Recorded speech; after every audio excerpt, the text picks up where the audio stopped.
교회였던 예루살렘 교회는 마가의 다락방이었습니다.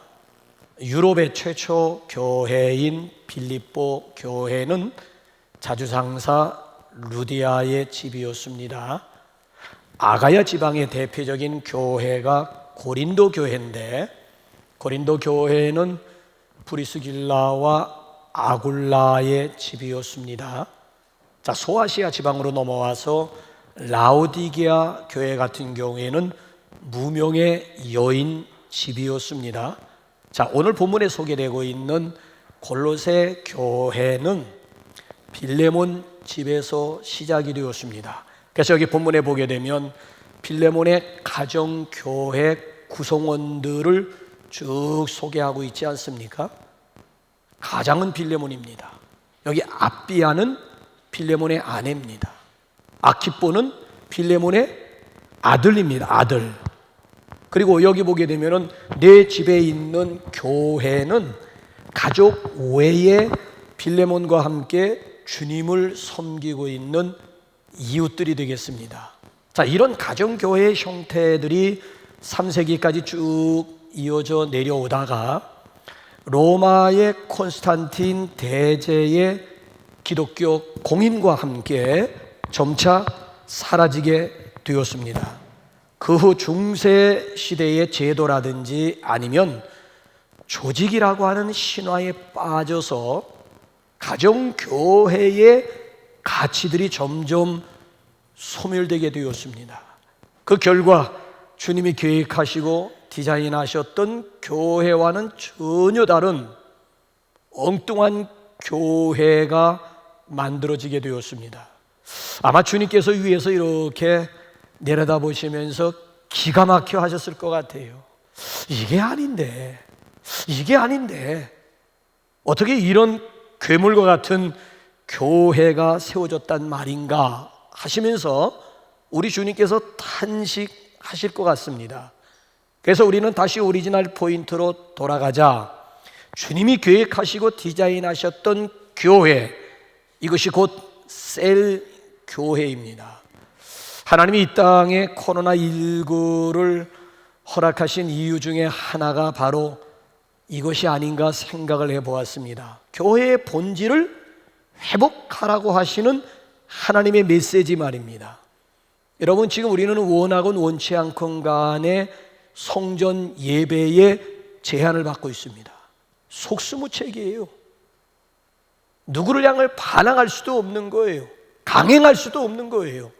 정부를 향할 것입니까? 아니면 이웃을 향할 것입니까? 그야말로 오늘 우리 한국교회는 속수무책으로 지금 당할 수밖에 없는 그런 안타까운 그런 상황 가운데서 부득이 온라인을 통해서 가정에서 예배를 드리게 되었습니다. 그동안 가정 예배들을 모두 잃어버렸는데 온라인을 통해 가지고 부득이 가정 예배를 드리면서 가정 예배를 회복해 가고 있습니다. 그동안 우리가 대그룹으로 우리 모여가지고 셀레브레이션 축제 예배로 하나님 앞에 영광을 올려드렸는데 코로나로 인해 가지고 이제는 대그룹으로 모이지도 못하고 오히려 소그룹, 가정을 중심으로 해서 하나님 앞에 예배를 드리게 됩니다. 그동안 대그룹에 의해서 소그룹 예배가 완전히 사이드로 밀려나고 말았는데 이 코로나로 인해 가지고 밀려났던 소그룹의 가치라든지 아니면 가정 예배의 중요성을 다시 회복하게 되었습니다. 이렇게 해서 두 날개 가지고 비전하는 계기가 마련된 거예요. 저는 여기서 코로나19의 순기능을 여기서 좀 찾아보고자 합니다. 하나님이 디자인하시고 설계하신 교회는 두 날개예요. 대그룹과 소그룹의 두 날개 비전입니다. 성전 예배와 가정 예배의 두 날개 비전입니다. 그동안 우리는 바쁘다는 이유, 피곤하다는 이유, 귀찮다는 이유, 그 밖에 여러 가지 이유와 핑계로 셀 교회, 셀 모임들이 부실해진 것만큼은 사실입니다. 자, 하나님은 코로나19를 통해서 다시 잃어버린 셀 교회, 셀 사역을 회복하라고 하십니다. 자, 성전에 모이기가 쉽지 않은 요즘입니다. 벌써 반년 훨씬 넘었습니다. 성전에서의 모든 모임이라든지 성전 사역이 멈추어진 지가 오래되었습니다.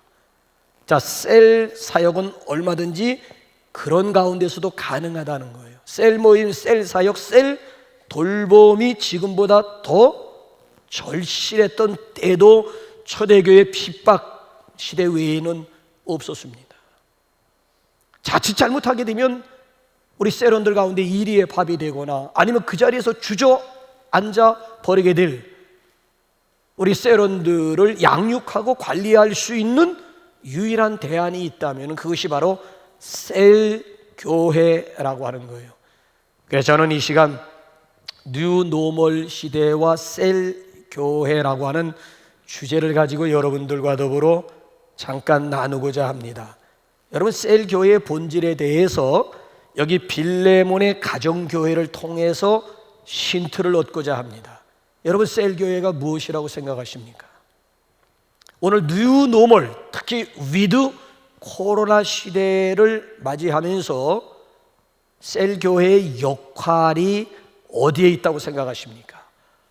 세 가지로 제가 요약을 해서 말씀을 드립니다. 첫째로, 셀교회는 가정교회입니다.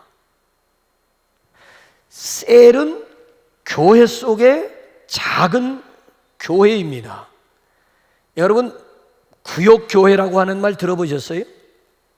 속회교회라고 하는 말 들어보셨습니까? 구역교회라고 하는 말 쓰지 않습니다. 속회는 속회지 속회교회라고 하는 명칭도 없습니다. 근데 셀은 교회라니까요. 아니, 목사님, 셀이나 구역이나 그게 그거지요? 아니요. 구역을 교회라고 해요? 셀은 교회라고 하는 거예요. 왜? 셀 속에는 교회의 본질이, 교회의 기능, 교회의 사명이 셀 속에 다 들어있는 거예요. 구역에 없는, 속회에 없는 그런 교회의 본질적인 요소들이 셀 속에는 다 들어있다니까요. 그래서 셀을 가정교회라고도 이야기하고 셀을 가족교회라고도 얘기합니다. 그래서 성경에 보게 되면 우리 그리스도인들의 관계를 가족으로 규명합니다. 한 하나님 아버지를 모시고 사는 하나님의 자녀들 말이에요. 그래서 우리 갈라디아서 6장 10절 말씀 한번 다 같이 한번 우리 읽어보실까요? 시작. 모든 이에게 착한 일을 하되 더욱 믿음의 가족들에게 할지니라. 강조되는 것이 믿음의 가족들을 강조하는 것, 믿음 안에 있는 가족들이 따로 있다는 얘기예요. 자, 이제는 한번 에베소서 2장 19절 노골적으로 한번 읽어보실까요? 시작. 그러므로 이제부터 너희는 외인도 아니요 나그네도 아니요 오직 성도들과 동일한 시민이요 하나님의 권속이라. 그러므로 이제부터 너희는 하나님의 권속이라. 하나님의 권속이 뭐예요? 또 패밀리 오브 갓. 그러므로 이제부터 너희는 하나님의 가족이라. 그러니까 그리스도의 피로 우리는 하나님의 가족이 되었다라고 하는 거예요. 자, 그런데 이제 문제는 무엇인가 하면은 과연 우리가 셀 모임을 통해서 아니면 주일날 예배당에 와서 우리가 성도들을 만날 때 가족임을 느낄 수가 있겠느냐라고 하는 거예요.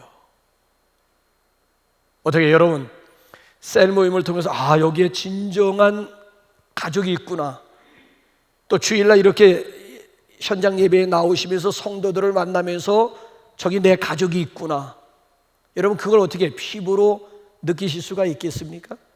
미안하지만 제가 3부 예배 참석한 성도들을 그 자리에서 다 일어나시라고 하고, 자 이제 앞뒤 좌우를 둘러보시면서 아는 사람이 있는 분들만 그 자리에 앉으십시오라고 얘기한다면은 1시간 동안 앉아서 예배드릴 성도들이 과연 몇 명이나 있을까? 정말 궁금해요. 가족이라면서요. 가족이라고 하면서도 앞뒤 좌우에 앉은 분들이 누구인지도 모르면서 가족이라고 할 수가 있겠을까요? 적어도 내 앞뒤 좌우에 앉아있는 분의 성함이 어떻게 되는지, 그분의 직분은 어떻게 되는지, 어디 사는지, 가정은 어떠한지, 그분의 직업은 뭔지, 아니면 그분이 가지고 있는 기도의 제목은 구체적으로 어떤 것인지 정도는 알고 있어야 가족이라고 할 수 있지 않겠을까요? 우리가 같은 공동체에서 몸담고 신앙생활을 한다면은 적어도 이런 지식, 이 정도의 교제는 있어야 되지 않을까요? 그렇지 않으면 여러분들은 다 거짓말쟁이들이에요. 왜냐하면 조금 전에 우리가 예배 시작하면서 사도신경으로 우리의 신앙을 고백을 했습니다. 성부 하나님에 대한 고백이 있고, 중간에 성자 예수님에 대한 고백이 있고, 마지막 하반부로 내려가 보게 되면 성령 하나님에 대한 고백 가운데 무슨 고백이 담겨 있습니까? 성도가 서로 교통하는 것을 믿습니다. 영어 우리 사도신경에 보게 되면은 I believe가 나와요. 나는 성도가 서로 교통하는 것을 믿습니다로 나오고 있습니다. 이 교통이라고 하는 것이 우리 새 번역 사도신경에 보게 되면 교제로 번역했잖아요. 나는 성도가 서로 교제하는 것을 믿습니다 라고 고백을 했음에도 불구하고 앞뒤 좌우에 앉아있는 분이 누군지도 모르면서도 입술로 나는 성도의 교제를 믿습니다 라고 한다면 과연 그 고백에 진정성이 들어있을까요? 아마 주님께서 위에서 이렇게 내려다보시면서 라이어, 라이어, 라이어, 라이어, 거짓말쟁이, 거짓말.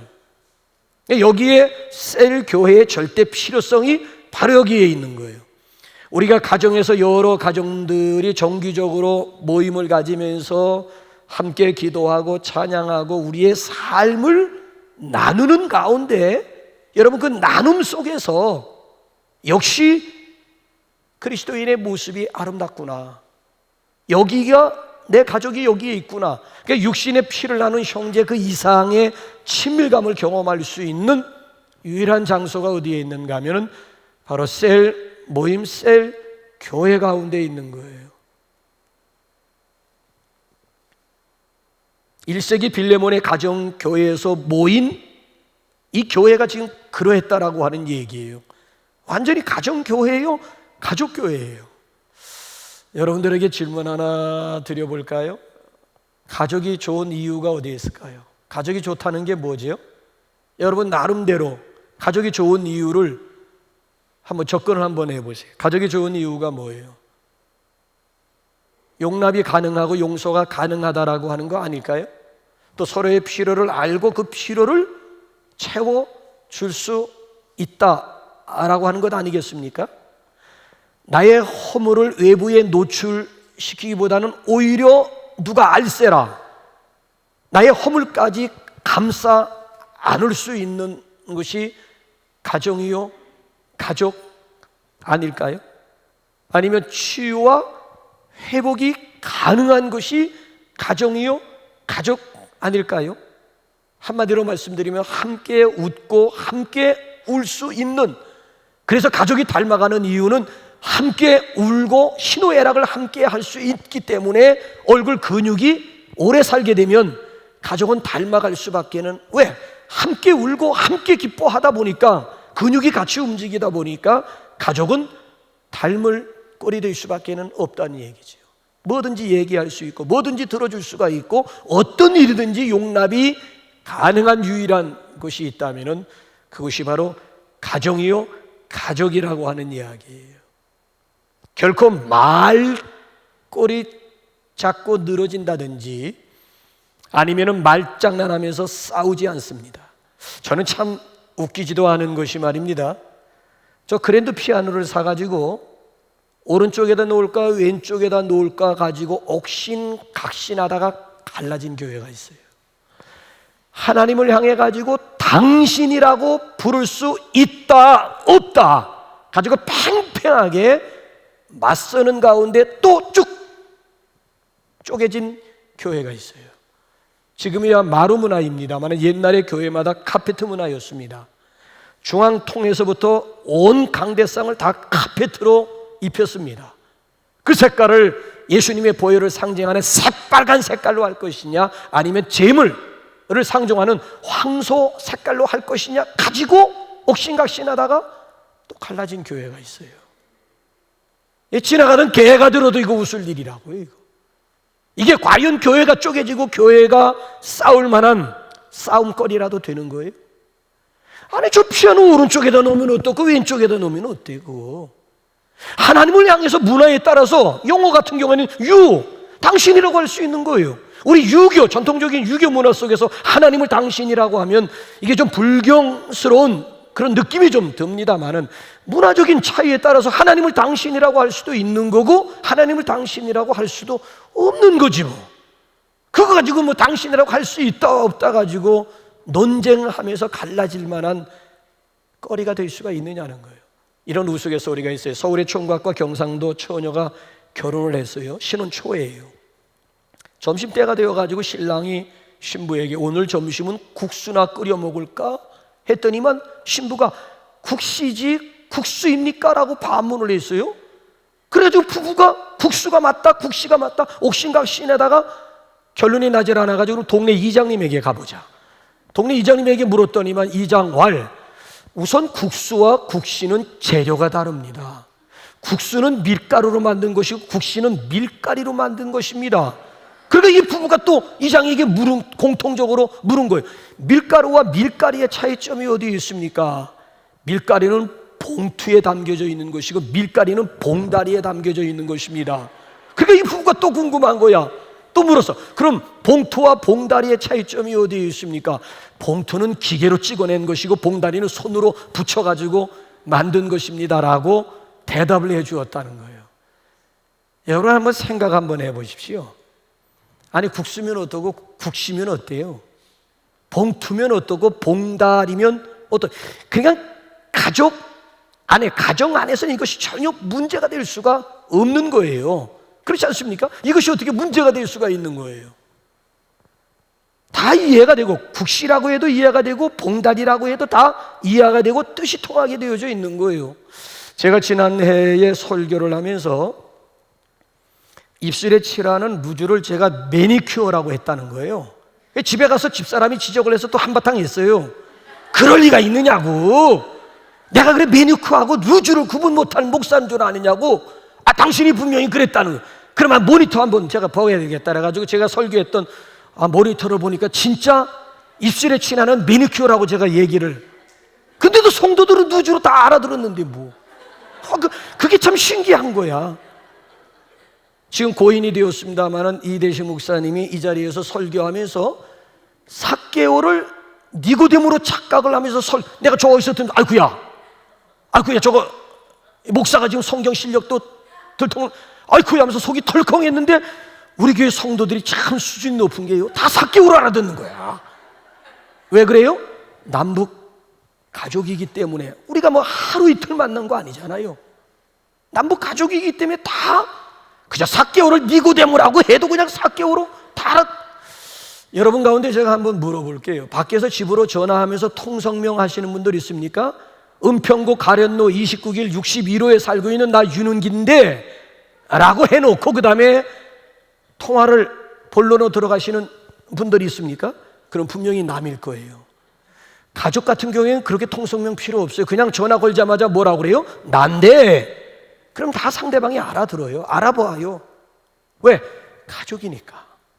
여러분, 교회는 하나님의 가족입니다. 여러분, 셀이라고 하는 것은 그리스도의 피로 맺어진 한 가족입니다. 한 가족. 그래서 우리 교회는 가정교회입니다. 우리 한번 옆에 있는 분하고 한번 일대지를 마감하면서 우리가 남이가, 우리 한번 옆에 있는 분하고 한번 인사 한번 해볼까요? 여러분, 지금 코로나19 시대에는요, 가족들의 관심이 절대적으로 필요한 시기입니다.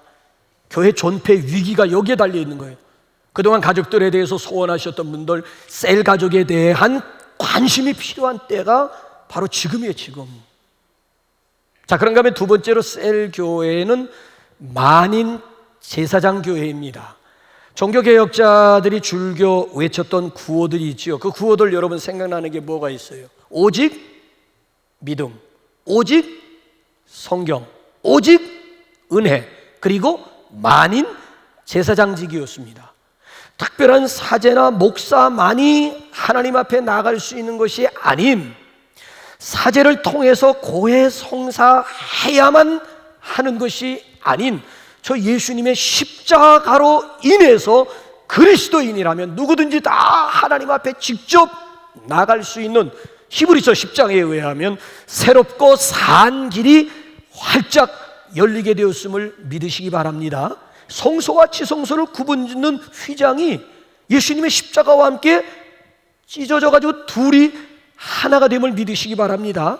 사제와 평신도 간에 가로막혔던 장벽, 가로막혔던 담이 무너지게 되었다는 거예요. 그래서 종교 개혁자들의 가장 큰 관심사요 최대의 숙제가 뭔 줄 아십니까?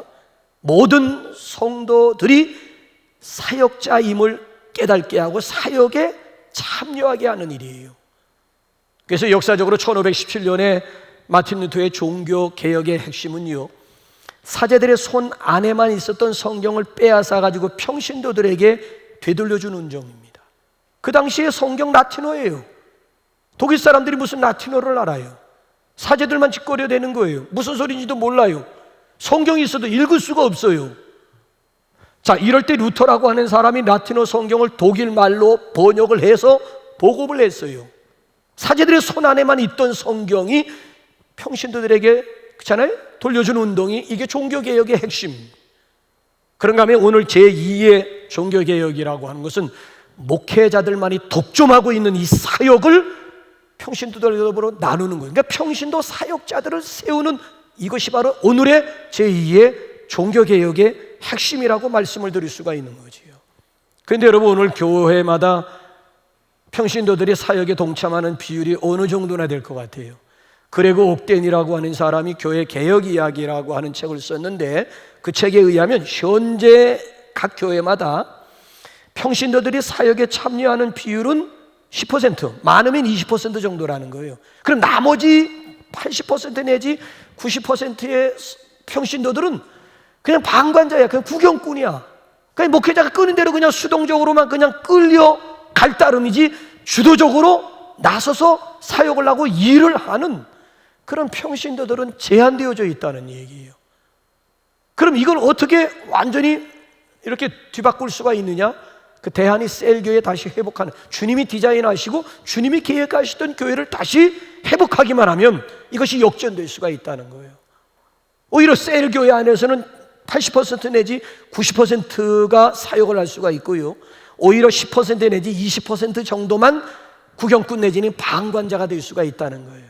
왜 그런가 하면은, 여러분, 셀이라고 하는 것은 6명에서 12명을 중심으로 해서 구성이 됩니다. 셀 모임, 셀 활동을 하다 보게 되면 상대방이 가지고 있는 은사가 드러나게 되는 거예요. 또 셀 구조적으로 보게 되면 서로가 서로에게 책임을 지지 않을 수가 없는 그런 구조예요. 그러니까 서로에게 관심을 가지지 않을 수가 없는 거예요. 그러니까 각자가 가지고 있는 은사를 펼칠 수 있는 유일한 장이, 이런 대그룹에 와서 여러분들의 은사가 발견되고 이런 대그룹에 와서 여러분들이 사역할 수가 있습니까? 아무리 여러분 사역의 장, 사역의 자리를 많이 교회마다 만든다 할지라도 한계가 있다고요, 한계가. 근데 그 한계를 극복할 수 있는 유일한 대안이 있다면 바로 셀 교회 안에서는 이것이 가능하다라고 하는 이야기예요. 어떻게 여러분들은 참여자입니까? 아니면 방관자입니까? 여러분들은 어느 쪽에 소속되어져 있다고 생각하십니까? 모든 성도들이 다 함께 참여해서 사역하는 교회, 만인제사장 교회예요. 바로 우리 교회가 꿈꾸고 회복하고자 하는 교회가 바로 이런 셀교회입니다. 여기 오늘 본문에 소개되고 있는 빌레몬의 가정교회가 그러했습니다. 자, 바울이 빌레몬을 향해서 뭐라고 부르고 있어요? 동역자다. 또 빌레몬의 아내를 향해서 뭐라고 부르고 있어요? 자매다. 또 빌레몬의 아들을 아키포를 향해서 뭐라고 부르고 있어요? 군사다. 오늘 여기 개정 성경에 보게 되면 병사라고 번역을 했습니다. 얼마나 주의 일에 헌신적으로 일을 했으면 바울이 아키포를 향해 가지고 군사다, 병사, 그리스도의 군사라고 하는 그런 칭호를 붙여주었겠느냐는 거예요. 그러니까 이 빌레몬 가정교회 구성원들을 보게 되면 구경자나 방관자 없이 다 함께 참여해서 다 함께 일하는 만인 제사장 교회였다라고 하는 거예요. 여러분, 흔히 역사적으로 보게 되면 교회의 유형이 크게 세 가지가 있어요. 세 가지 중에 하나예요. 하나는 뭔가 하면은 피라미드형 교회가 있어요. 피라미드형. 맨 꼭대기에 목사가 앉아 있습니다. 그리고 서열 따라서 자리를 잡고 있습니다. 자, 이런 교회, 피라미드형 교회일수록 직분은 철저하게 계급입니다. 직분을 계급으로 받아들이는 거예요.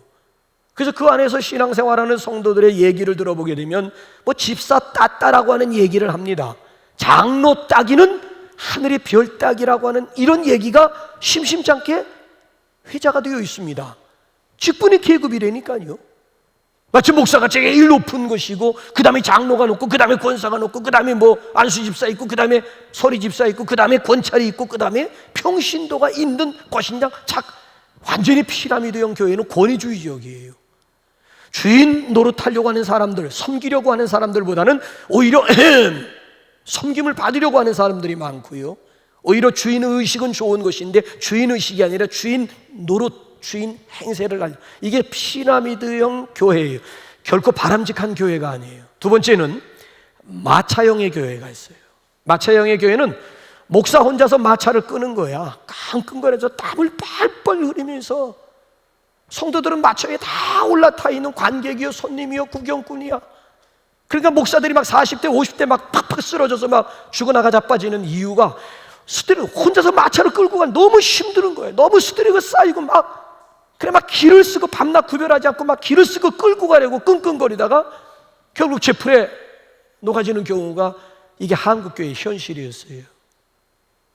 또 여러분, 마차에 타 있는 성도들이 이까진 사람들마다 다 한마디 해대싸잖아요. 이 마차는 너무 느리게 간다더니, 이 마차는 너무 빠르다니, 이 마차는 너무 불편하다니, 이 마차는 너무 덜컹거린다니, 뭐 별소리들 다 하잖아요. 그러니까 마차에 타고 있는 성도들은 세상을 즐긴다든지 아니면 세상 모르고 그냥 끄떡끄떡 졸구나. 결코 이것도 바람직한 교회. 그런데 역사적으로 이런 교회가 지금 존재해 온 거예요. 마지막 세 번째 교회 유형은 코치형의 교회가 있습니다. 여러분, 이 코치형의 교회에 대해서는 사도 바울이 단 한 문장으로 뭐라고 요약을 했는지 한번 고린도전서 12장 27절 우리 한번 읽어볼까요? 시작. 너희는 그리스도의 몸이요 지체의 각 부분이라. 교회를 그리스도의 몸으로 비유한 거예요. 교회를 그리스도의 몸으로 비유하고 우리 각자는 그 몸의 지체들이라고 하는 거예요. 이 지체들이라고 하는 것은 머리에 코치를 받고 머리에 지시를 받고 움직이는 거야. 머리 지시에 따라서 각자가 손은 손대로, 발은 발대로, 눈은 눈대로 각자가 가지고 있는 자기 기능을 다 함으로 인해 가지고 원하는 목적을 성취하는 거예요. 원하는 골에 도달할 수가 있는 거예요. 자, 여러분, 코치형의 교회는요, 목사는 감독이에요. 성도들은 선수들입니다. 아무리 뛰어난 감독이 있고 코치가 있다 할지라도 감독 한 사람 가지고 경기를 승리로 이끌 수 없습니다. 반대로 아무리 선수들 개개인의 기량이 뛰어나다 할지라도 감독 없는 선수, 코치 없는 선수 생각할 수가 없어요. 각자 기량만 뛰어나게 되면 결국 이 배는 산으로 올라가 버리고만 안 되니까요. 그렇기 때문에 선수들은 감독의 코치를 받아 필드로 나가서 뛰는 거예요.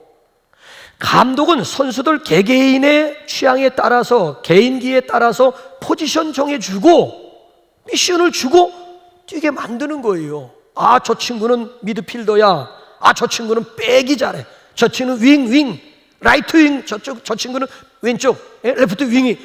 그래서 선수들 개개인의 재량을 파악해가지고 포지션 위치 정해주고 선수들로 하여금 필드에 나가 뛰게 만드는 거야.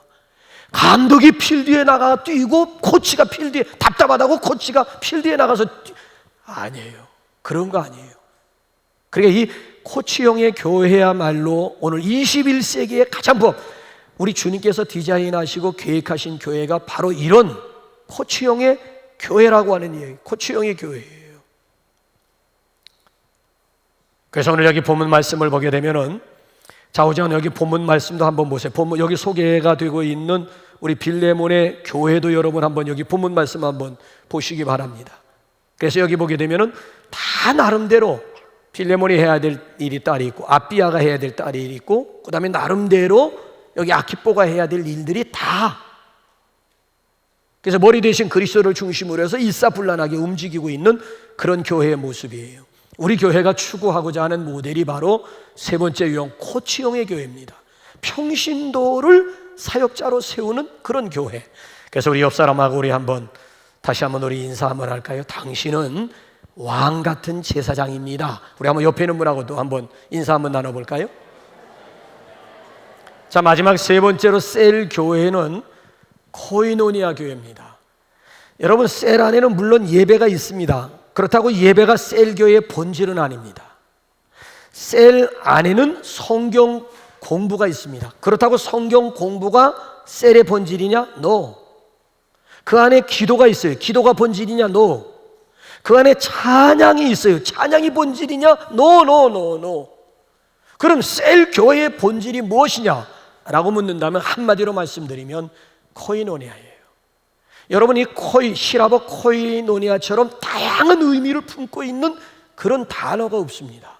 대체적으로 우리는 코이노니아 하게 되면은 교제, 사귐, 나눔, 친교 등으로 번역하잖아요. 기쁨과 슬픔을 함께 나누면서 적극적으로 참여하는 것을 일컬어 우리는 코이노니아라고 이야기를 하게 됩니다. 그래서 우리가 셀 모임을 하다 보게 되면은 지금까지 살아온 나의 과거 이야기가 그 속에 묻어나요. 지난 한 주간 동안 어떻게 살았는지 삶이 나오게 되어 있습니다. 성공담도 있는가 하면 실패 경험까지 적나라하게 다 드러나게 됩니다. 슬픔과 기쁨을 함께 나누면서 그 속에 기도와 찬양이 어우러지게 됩니다.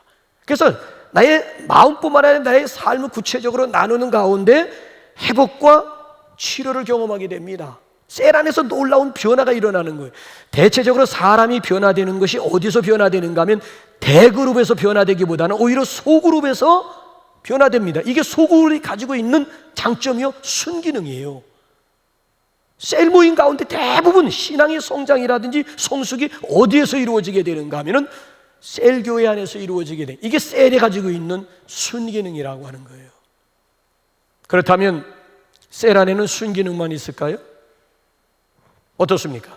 자, 여기 오늘 본문 말씀 우리 예외도 아닌데 한번 볼까요? 예루살렘 교회가 그러했는데 우리 한번 볼까요? 사도행전 2장 46절 47절 한번 볼까요? 시작. 날마다 마음을 같이하여 성전에 모이기를 힘쓰고 집에서 떡을 떼며 기쁨과 순전한 마음으로 음식을 먹고 하나님을 찬미하며 또 온 백성에게 칭송을 받으니 주께서 구원받는 사람을 날마다, 두 날개가 뭐예요? 성전과 가정이야. 성전과 집이야. 근데 오히려 성전, 일주일에 한 번 모이는 셀레브레이션, 각 셀들이 연합해서 모이는 1부, 2부, 3부, 4부, 5부 예배 말고, 성전 예배 말고 어디에다 더 무게를 두고 있는가 하면 집에서 모임을 강조하고 있는 거예요. 그 모임 속에 하나님이 더하게 하시는 은혜, 더하게 하시는 축복을 하나님께서 부어주신 것이 바로 셀 소그룹이었다라고 하는 이야기예요. 오늘 여기 본문에 나와 있는 빌레몬 교회도 여러분 예외가 아닌데, 빌레몬 셀 교회 안에 뭐가 있는지 한번 보세요. 그 셀 교회 안에 뭐가 있는지 5절 한번 보세요. 시작. 주 예수와 및 모든 성도에 대한 내 사랑과 믿음이 있음을 들음이니. 자, 빌레몬 교회 안에 뭐가 있었다라고, 셀 소그룹 안에 뭐가 있었다라고 하는 얘기예요. 성도에 대한 사랑과 믿음이 그 안에 있었고요. 또 하나 보세요. 6절 상반절 보면 빌레몬 우리 그 교회 안에 뭐가 있었는지 시작. 이로써 내 믿음의 교제가, 믿음이 풍성한 교제가 있었다는 거예요. 자, 그 결과가 뭔 줄 아세요? 두 가지 한번 보세요. 6절 하반절 한번 볼까요? 결과를 보세요. 시작. 우리 가운데 있는 선을 알게 하고 그리스도께 이르도록 역사. 자, 그 앞에 이로써가 빠졌어요. 이로써 세론들이 선을 알게 되고 그리스도에게 가까이 더 가까이 다가가게 되었다는 거예요. 셀을 통해서 선이 무엇인가를 알고 그리스도께, 세론들이 모두가 그리스도께 가까이 더 가까이 나가게 되었다는 얘기고요. 또 한 가지 결과가 7절 한번 보세요. 더 기가 막힌 게 나와요. 자, 그 빌레몬 셀 교회 안에 뭐가 있었는지 한번 그 결과를 한번 볼까요? 시작. 형제여, 성도들의 마음이 너로 말미암아 평안함을 얻었으니 내가 너의 사랑으로 많은 기쁨과 위로를 받았노라. 그 셀 모임을 통해서 셀원들이 평안함을 얻게 되었고 기쁨과 위로를 경험하게 되었다는 거야. 이게 셀의 아름다움이요, 셀의 파워, 셀의 순기능이라고 하는 거예요. 자, 그러면은 셀 안에는 이런 아름다운 순기능들만 있을까요? 그저 평안함만이 있고 그냥 위로와 기쁨만이 충만한 그런 셀교회, 그런 셀 모임일까요? 아니에요. 여러분, 셀 안에서 가까이 생활을 하다 보게 되면은 부딪힘이라고 하는 상처를 주고 받을 수가 있는 거예요. 왜 안 그렇겠어요? 여러분, 딸이 친정 어머니하고 살면 안 싸울 것 같지요? 천만의 말씀 만만의 콩떡 같은 생각들이에요. 어쩌다가 친정 어머니 보니까 사이가 좋은 거지. 1년 365일 아니면 몇십 년을 함께 친정 어머니하고 사는 가정들을 제가 눈여겨보았는데 왼수도 이런 왼수가 없는 거야. 시어머니와의 관계만도 못한 거예요. 친정 어머니하고 살아도 그 속에 부딪힘이 있는 거고 다툼이 있는 거야. 아니, 한 지붕 밑에서 살을 썩고 사는 부부, 여러분 마냥 좋기만 합니까? 별것도 아닌 문제들 가지고 막 티격태격하며 사니 뭐 헤어지니 하면, 아니 그것도 젊었을 때 그런 얘기하면 이해나 되지. 80, 90일인 분들도 이제 와가지고 사니 안 사니 하는 모습을 보게 되면 참 기가 막힌 일이야. 자, 그러면서 뭐예요? 서로 부딪히면서 티격태격하면서 모난 성격들이 깎여지게 되는 거예요. 인격, 그 속에서 인격이라고 하는 것이 무르익어 가는 거예요. 티격태격하면서 미운정, 고운정 다 들어가지고 진정한 가족이 되는 거예요. 아직까지 셀 모임하면서 부딪힘이 없었다라고 하는 얘기는 그만큼 지금 거리를 두고 있다라고 하는 얘기예요. 그만큼 깊은 관계, 깊은 모임에 들어가지 못했다라고 하는 분명한 증거가 되는 거예요. 여러분, 물론 혼자 신앙생활하면 편하고 자유로워요. 근데 그 편하고 자유로운 것이 결코 나에게 득이 되거나 유익이 되는 것은 전혀 없습니다. 부딪힘을 통해 가지고 우리의 가면이 벗겨진다라고 하는 거 아세요? 부딪힐 때마다 내가 여러 겹의 가면을 쓰고 지금 이 셀 모임에 참석을 했는데 서로 부딪히면서 가면 하나씩 벗겨지는 거였어. 민낯이 드러나면서 진정한 가족으로, 그때부터 이제 진정한 가족이 되는 거예요. 가족이. 그래서 아름다운 그런 신앙 공동체를 비로소 경험하게 되는 거예요. 여러분, 거제도에 가면 몽돌 해수욕장이 있는데요, 몽돌이, 그 바닷가에 있는 몽돌이 햇빛에 반사되어가지고 빛을 내는데 저는 보석들인 줄 알았어요. 근데 가니까 정말 돌들이, 큰 돌이고 작은 돌이고 아주 그냥 동글동글. 근데 그 얼마나 동글동글한지 거기서 빛이 반사가 되는 거예요. 보석처럼 보이는 거야. 하루아침에 그렇게 된 게 아니래. 다 그냥 사각지고 막 삐죽삐죽한 돌들인데 오랜 세월 동안 거친 파도가 밀려올 때마다 서로 돌과 돌들이 부딪히면서 모난 부분들이 깎이고 다듬어져가지고 오늘에 와가지고는 몽돌, 아름다운 몽돌로 바뀌어지게 되었다라고 하는 거예요. 우리 관계 속에서 서로 부딪히면서 나의 모난 성격이라든지 덜 성숙한 모습들이 그렇잖아요. 원만한 성격으로 만들어지고 원만한 신앙 인격으로 성장하면서 성숙해질 수 있는 것은 부딪힘 가운데서만 가능한 얘기예요. 그러니까 여러분, 절대 부딪힘을 두려워하지 마세요. 아니, 구더기 무섭다고 여러분 장 안 담고 잡수시겠어요? 구더기 잡아내면 되는 거지 뭐 구더기 무섭다고 아예 장 담글 생각조차 포기해버리는 건 너무 이상하잖아요. 저는 우리 남북 공동체에 대한 그런 비전을 가지고 있습니다. 우리 교회가 지금 셀 교회로서 모든 곳이 다 세례장이 될 것입니다. 예배당 안에서만 사역이 이루어지는 것이 아니라 모든 곳, 발로 밟는 곳 어느 곳이나 다 사역이 가능한 곳, 모든 날이 다 사역의 날이 될 것입니다. 굳이 뭐 주일날만 와서 사역한다 아니잖아요. 주중에 우리의 삶 속에서 같이 교제가 이루어지게 되고 말씀 나눔이 이루어지게 되고 복음이 증거되는 모든 날이 다 사역의 날이 될 수가 있고요, 더 나아가서 모든 신자들이 다 사역자가 될 수가 있습니다. 목회자들만 사역자들이 아닌 평신도들도 주어진 삶 속에서 사역해 나가는 만인제사장 교회 말이에요. 저의 이런 비전에 여러분들을 초대합니다. 여러분, 각 가정에서 리더로 사십시오. 여러분 각 직장이나 여러분 삶 속에서 리더가 되시고 리더로 사십시오. 그래서 우리 이 시간 우리 3부 우리 찬양대원 우리 김수